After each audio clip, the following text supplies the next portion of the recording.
everyone, and welcome to the Woman Who Inspires series. My name is Stewart-Wattie. I am the director of the Self-Worth, Leadership and Empowerment Consultancy. I am a motivational speaker, wholeness guide, and coach for women in leadership and business. In this series, we speak about how there is an intelligence behind our emotions. And this week, being International Dance Celebration Week, we are celebrating professional women who also dance as a side profession in their lives. Dance is something that helped me tremendously in my corporate career. It helped me get through very difficult times. And I feel as though having something that can help you on this level emotionally is such a gift and something to treasure in our lives. And sometimes as persons in the corporate or business world, we feel as though having these hobbies or these side professions sidetrack us. But in reality, these things we may do on the side have the potential to really give us that creative drive in our lives and in our professions. So I'm really excited today to welcome Miss Kelly Stewart-Wattie to the series. Kelly is a mother of one who believes in promoting a positive community and economic growth in arts in Trinidad.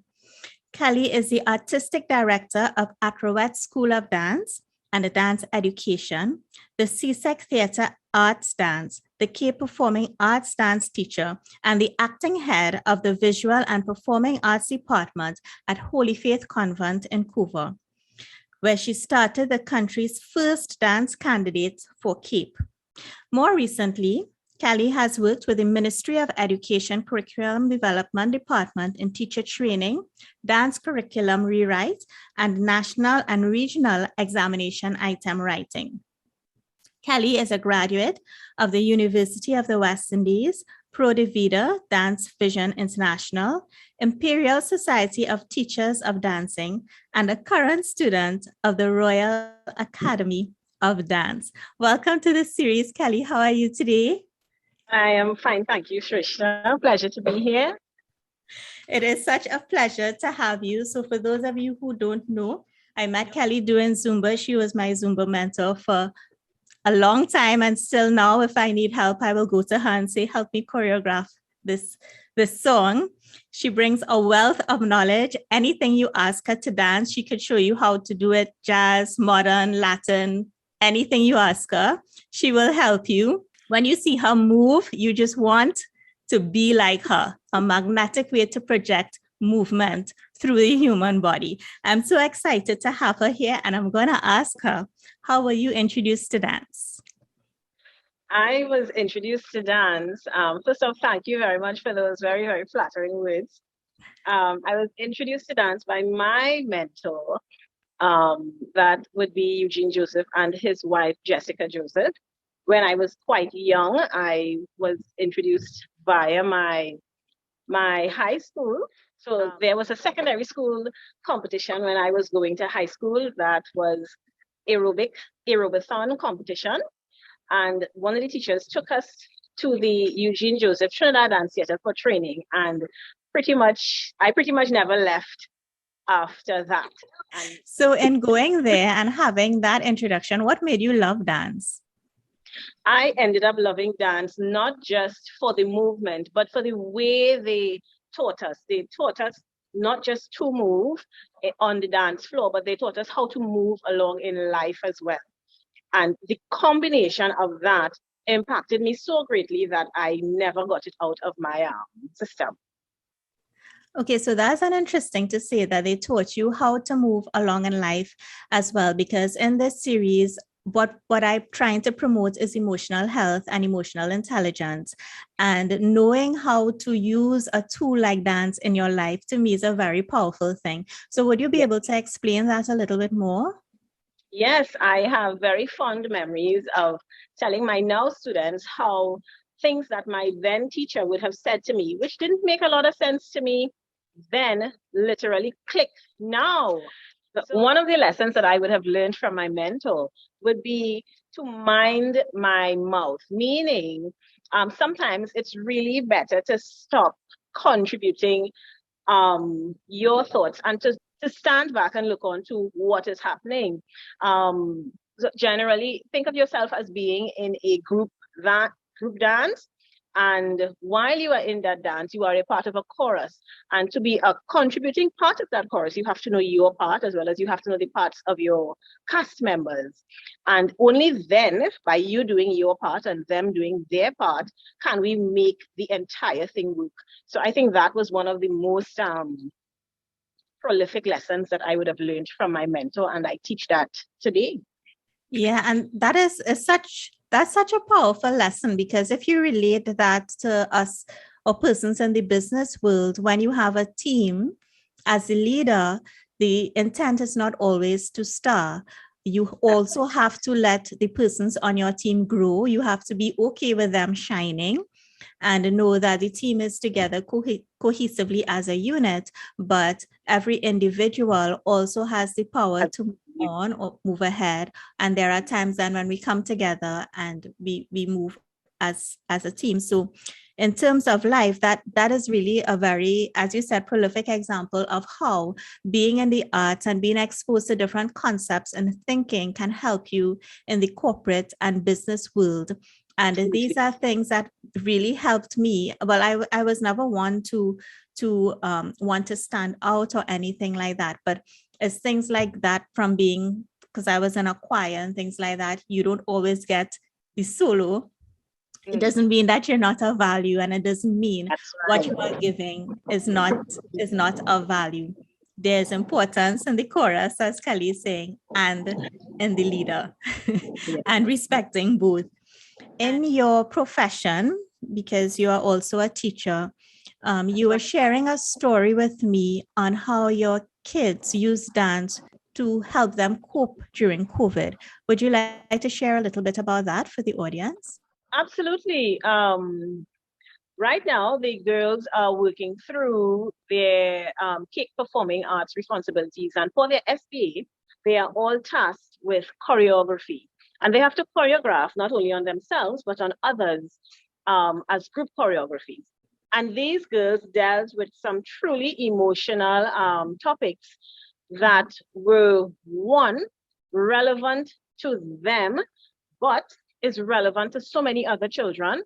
And three, enlightening to adults like myself who sometimes struggle understanding that these children are also treating with a lot, right? Mm-hmm.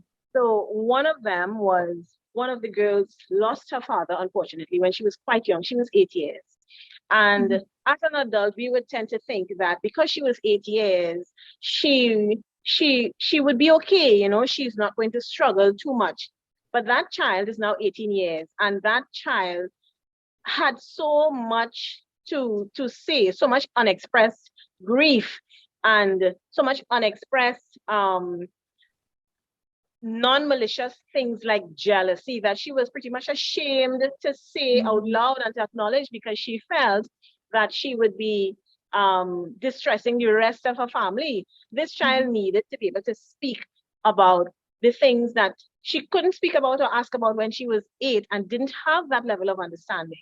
This child did choreography that dealt with all of it. And if you look at it, it is heartbreaking, but at the same time, it is what we need to see these children talk about, and what we as adults need to understand they are also feeling, right? Another one of the girls spoke about how she almost went insane, mentally insane. And this is not from pressure that her parents or anybody else would have put on her, but pressure that she would have put on herself because of societal expectations of success. So you begin to realize what our misinformed representation of success does to the ones that we should really be teaching about true success. Yeah, that is it's so interesting that you talk about that, because in part of the coaching, which is something I also do, we speak about the intelligence behind our emotions, and there are no bad emotions. There is an intelligence behind everything. And as you're speaking about this 8-year-old girl who would have held on to that grief for so long without being able to express it, or not wanting to to put a burden on her family, which is real things that all of us face, and holding that inside, which would really keep her back from living as I like herself, like I like to say, sorry, your most beautiful you. And to be able to express that and have an outlet for all of that emotion through dance is just a very special, magical thing to me. And the second one you're talking about, someone going, almost mentally insane, which is, again, is a real thing wherever you work. If you're a mom, if you're a business owner, if you're in the corporate world, wherever you work, whatever you do in your life, there are going to be moments where you just feel that it is too much and you're mentally stressed. And again, for this child, again, to be able to express that through dance and to let those emotions out, which is what, like in the coaching world, we say this is part of healing, because the reason that we feel a lot of things is because we hold it inside. And in healing is when you are able to express and let it out. It could be through tears, it could be through a memory, it could be through anything. And again, this is just another really beautiful way that dance can help us with our emotions. So I'm really grateful that you shared that. So Kelly, before we go, I just want to ask you, I come across a lot of women who would have danced as a child, but would have stopped because, like, especially when we were growing up, there's this belief that in order to get ahead in life, you really need to do your studies being maths, English, and other usual academics subjects. And at that time, when you have, at my time, it was common entrance. Now it's SCA or even CXC or CSEC. At that time, the prudent thing to do is to drop this that you have on the side. And a lot of women would have dropped it, never picked it back up, but still have that longing, that want to go back to dance. So it may be something else, but in this series, we're talking about dance as it's International Dance Day. What would you say to women who would have had that experience and thinking about, can I dance now? Can I start back now? What would you say to those women? I think I would say exactly the same thing that I would say to the parent of the child that is worried about their educational development and is thinking about removing the child from whatever extracurricular that they would be doing. I would say that we need to remember that there are multiple intelligences. We have 9 types of intelligences. And traditional academia really treats with 3 kinds. And then when we get to secondary school, we add possibly about 2 more. But things like interpersonal and intrapersonal intelligences are things that need work. But we can't write an intrapersonal and interpersonal CXC subject, right? So we have to make sure that the children get that experience, and even the adults get that experience and knowledge in the everyday things that they do in their learning process while they are young and the mind is pliable, right? Subjects like the visual and performing arts allow us to infuse such knowledge into the learning at that age. It teaches them to be more resilient, and I encourage parents. It also helps them to cope with what they may be treating with, because it is unfortunate, but children and adults deal with stress and sometimes at the same level. All right. So if your child is non-traditional academic aligned, removing that child from her safe and happy place at a time where it is generally a high pressure situation could be detrimental. And then when you get into adulthood and you've removed yourself from what is essentially your happy place, you struggle finding a new happy place. So anyone that finds that they have lost that or they want to get back that spark, that dancing bug that they had in them, I encourage them to go join a class.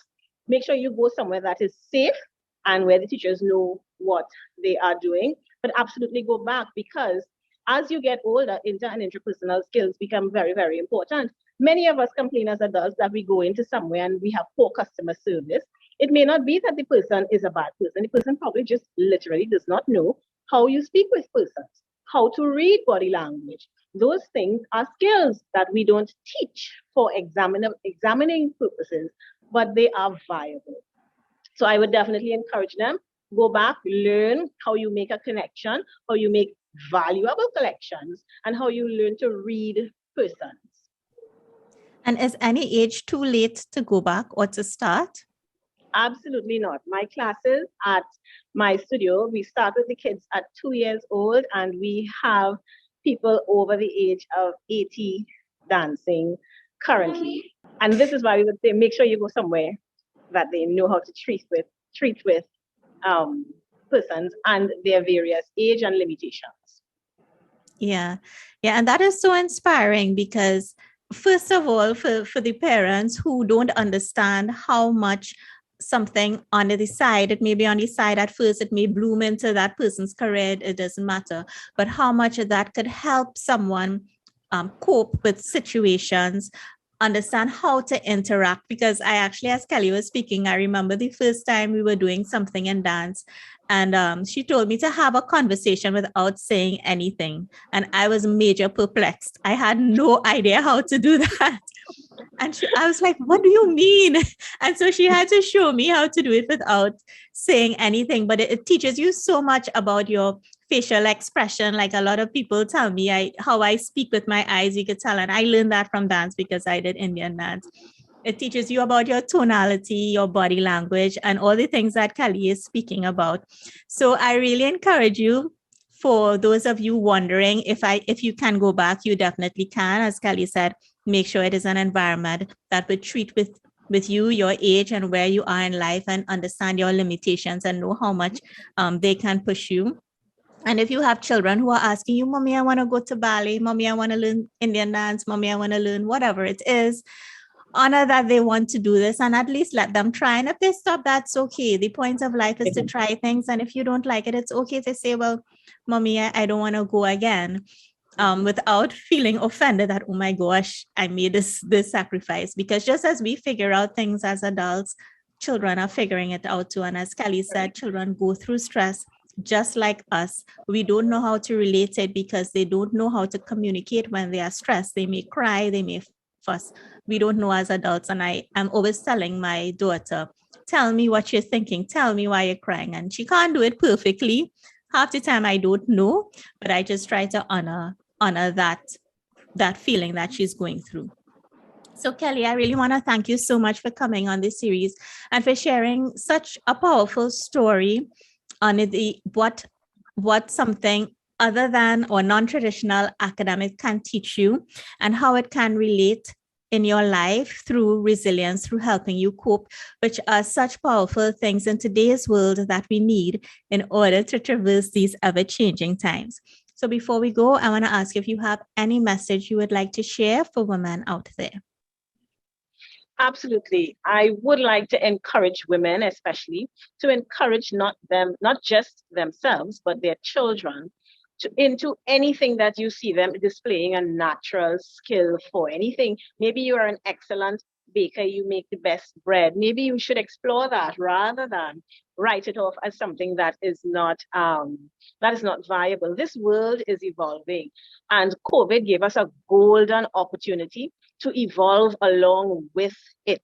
It demonstrated to us how resilient we can be and forced us really to sit down and pay attention to the things that we were good at and what made us good at it, and maybe explore that a little bit more and give your kids the opportunity to do the same, whatever it may be. Yes, that is such a powerful message. You all could tell I could talk to Kelly forever because I could go on what she said, but we will end here for now. Thank you so much for joining and watching on this very special day that celebrates dance, something that I totally and absolutely love. And I will see you guys again soon. Bye, everyone.